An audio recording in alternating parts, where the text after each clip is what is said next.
বন্ধুরা, আজকে আমি যে রেসিপিটি করছি সেটা হচ্ছে কাঁচকলার খোসা ছাড়িয়ে তাকে বাটা।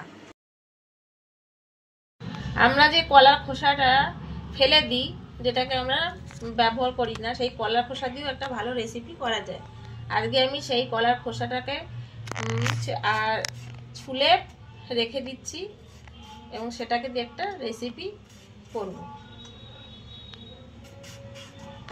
এই যে আমার কলাটা খোসা এই কটা হয়েছে, আর এই যে বাকি কলাগুলো আমি এখানে সাইডে রেখে দিয়েছি। এটা দিয়ে তরকারি কাজে লাগানো হবে, আর এটা দিয়ে আমি একটা রেসিপি করব, কলার খোসা বাটা। বলেছি যে কলার খোসা যেটা আমরা ফেলে দিই তা নিয়ে একটা রেসিপি করা যায়, তাই আমি কলার খোসাটাকে আমি গরম জল করতে দিয়েছি, সেই জলের মধ্যে আমি কলার খোসাটাকে কিছুটার জন্য ভাপাবো, ঢেকে দেবো।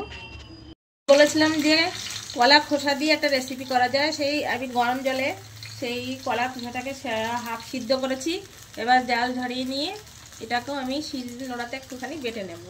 কলার খোসা বাটার জন্য আমার লাগবে কতগুলো রসুন, আর হচ্ছে কাঁচা লঙ্কা, আর হচ্ছে কালো জিরা। এটাকে বেটে কড়াইতে একটু ভেজে নেব, ভেজে নিয়ে নামিয়ে নেব। আমার কলা খোসা বাটা প্রায় শেষ।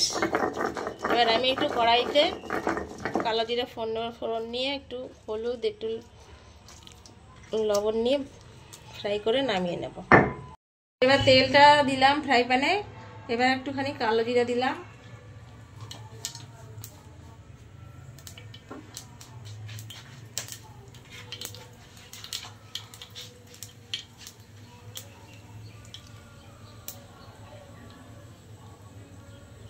কলার খোসাটা দিলাম, বাটা যেটা আমি পেস্ট করে রেখেছি একদম মিহি মতো,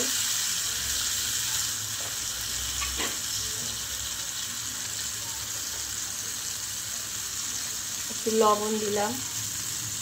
লবণ না দিলে কোনো জিনিসই স্বাদ আসে না, একটু পরিমাণ মতো দিতে হবে। একটু হলুদ দিচ্ছি। এটাকে আমি 2-3 মিনিট নাড়াবো। তারপরে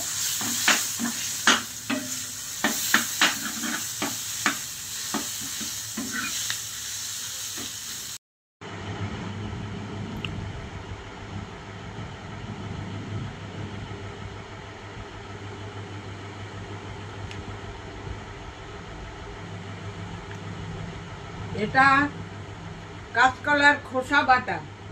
কাঁচকলার খোসাটাকে সেদ্ধ করে আমার মেয়ে বেটেছে। কি কি দিয়ে বেটেছে দেখেছেন? এর মধ্যে 2 চিংড়ি মাছ দিলে আরো সুন্দর লাগবে। আপনারা এটা বেটে খেয়ে দেখেন। কলার খোসা তো ফেলে দেন, ফেলে না দিয়ে আপনারা এইবার যেভাবে আমার মেয়ে করেছে সেইভাবে আপনারা বেটে খেয়ে দেখুন, কি ভালো লাগবে, আপনাদের আরো খেতে ইচ্ছা করবে।